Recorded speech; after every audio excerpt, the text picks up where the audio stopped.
सबसे पहली चीज मैं ये कहना चाहूंगा जुगमंदर जी को और अपने डॉक्टर राजेश जी को कि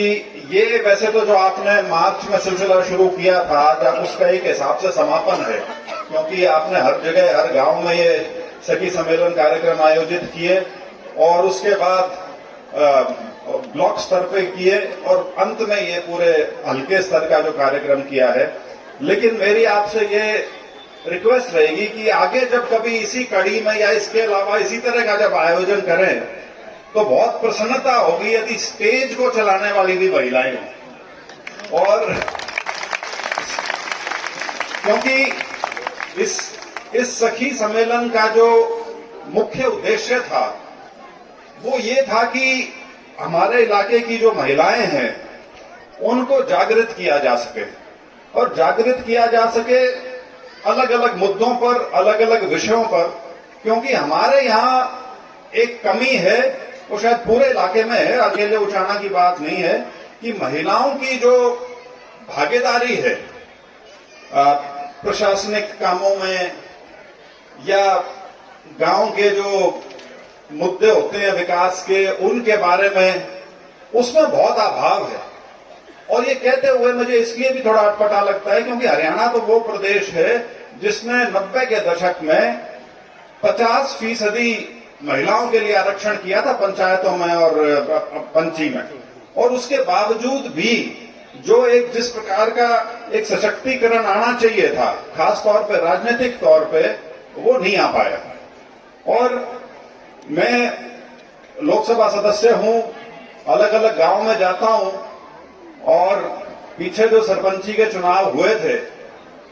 मुझे नहीं ध्यान पड़ता कि किसी गांव में जो महिला सरपंच हो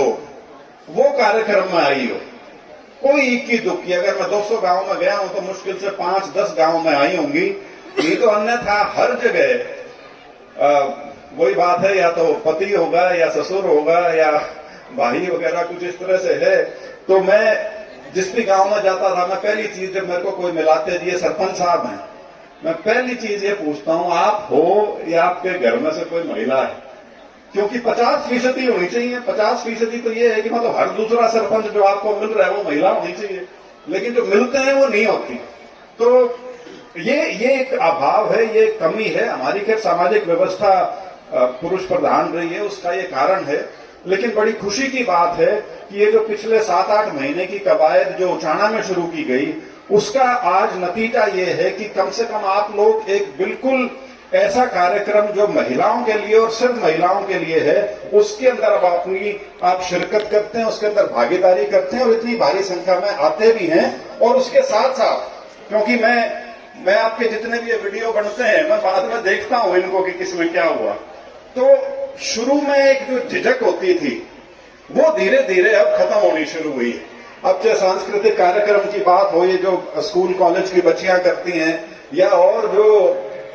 भागीदारी के कार्यक्रम हैं,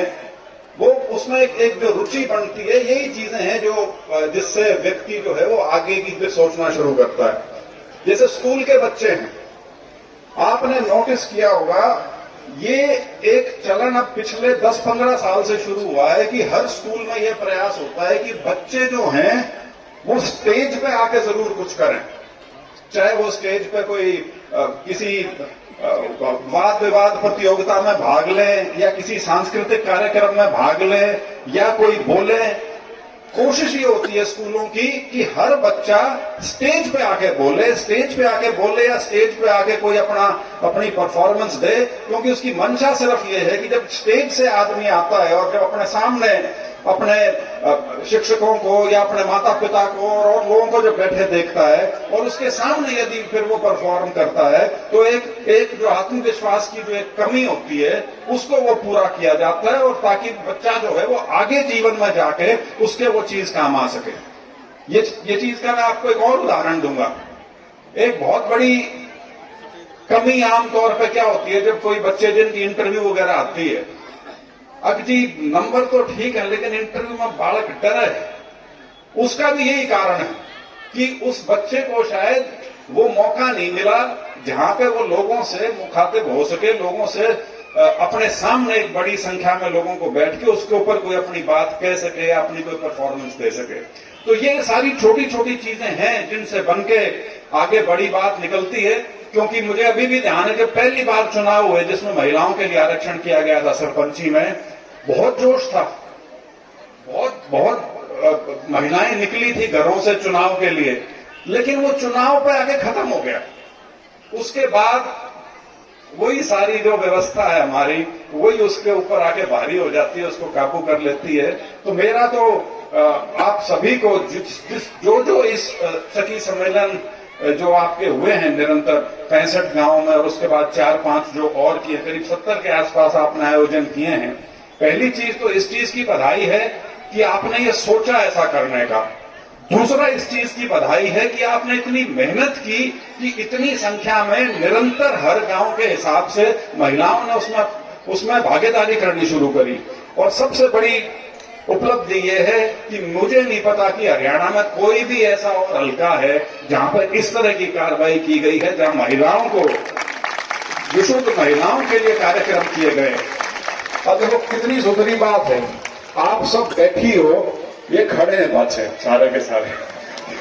क्योंकि कार्यक्रम आपका है। नहीं तो सारी जो बैठने की जगह होती है वो हमारे भाई पुरुष ले लेते हैं, और महिलाएं बेचारी 10, 15, 20 आके और घंटा बैठ के उठ के फिर अपने काम काज के हिसाब से अपने घर चली जाती हैं। तो आप सभी जो भी इसके अंदर, खासतौर पर जितनी महिलाओं ने इसमें भागीदारी की है, खासतौर पर वो सब बहनें जिन्होंने आप सबको जोड़ने का काम किया है, ये अपने आप में एक बहुत बड़ी चीज है। क्योंकि जोड़ने का मतलब क्या है? जोड़ने का मतलब है कि आदमी को आप संगठन बनाने की शक्ति देने लग रहे हो, संगठन बनाने की शिक्षा देने लग रहे हो कि किस तरह से महिलाओं को जोड़ा जा सकता है। कई बार सिर्फ इसलिए कि भाई महिलाएं इकट्ठी हो रही हैं, आप आइएगा।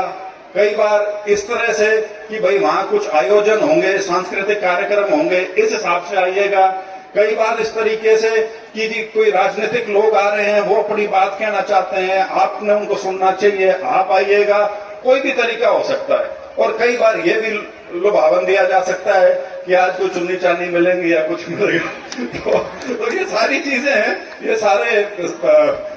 ये आयोजन करने के सारे तरीके हैं, और ये धीरे धीरे आदमी को समझ में आता है और फिर उसके बाद वो परिपक्व हो जाता है। इसीलिए मैं कह रहा था कि डॉक्टर राजेश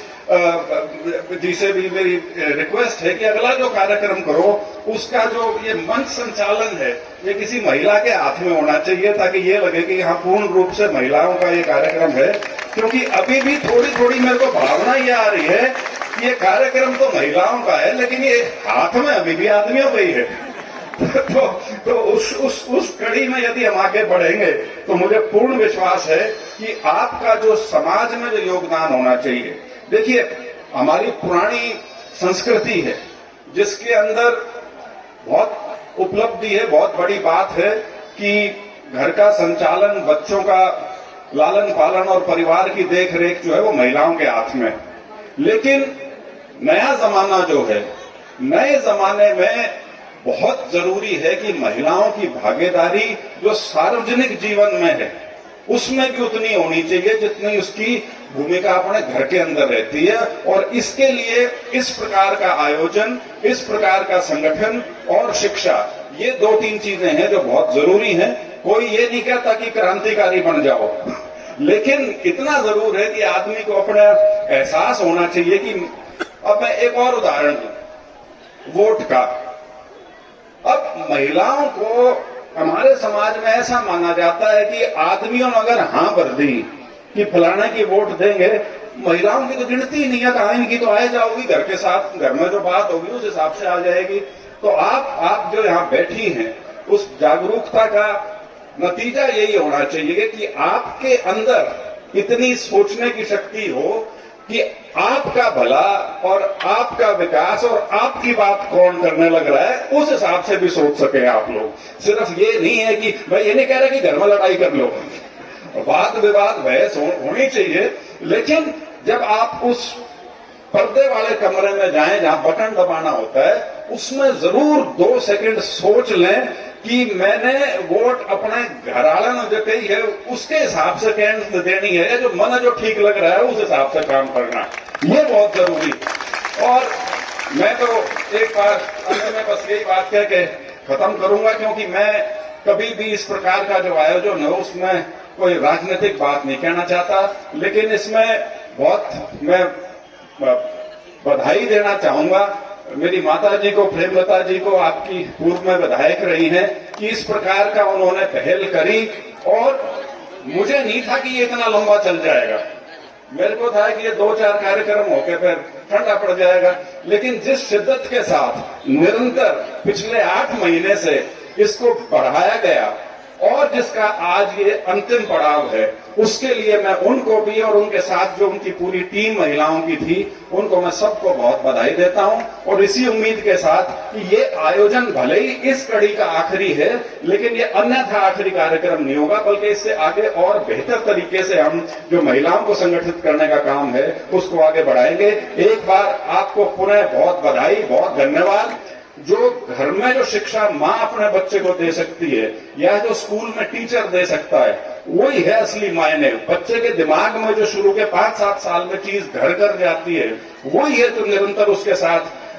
पूरे जीवन में रहती है। जो कहते हैं ना संस्कार 30 साल के आदमी में नहीं आते, संस्कार बालक में आया करें। बालक में आ गए तो ठीक है, सही रास्ते पर चल गया तो बहुत बढ़िया, बिगड़ गया तो उसका फिर सीधे होने का रास्ता बहुत मुश्किल हो जाता है। तो सबसे बड़ी भूमिका जो समाज में आप निभाते हो, उसके लिए भी आपको जागरूक रहना बहुत जरूरी है, ताकि आपके बच्चे जो हैं, आपका परिवार जो है, वो सही दिशा में चले, ठीक तरह से चले। तो इन्हीं शब्दों के साथ आपका एक बार बहुत बहुत धन्यवाद। जय हिंद।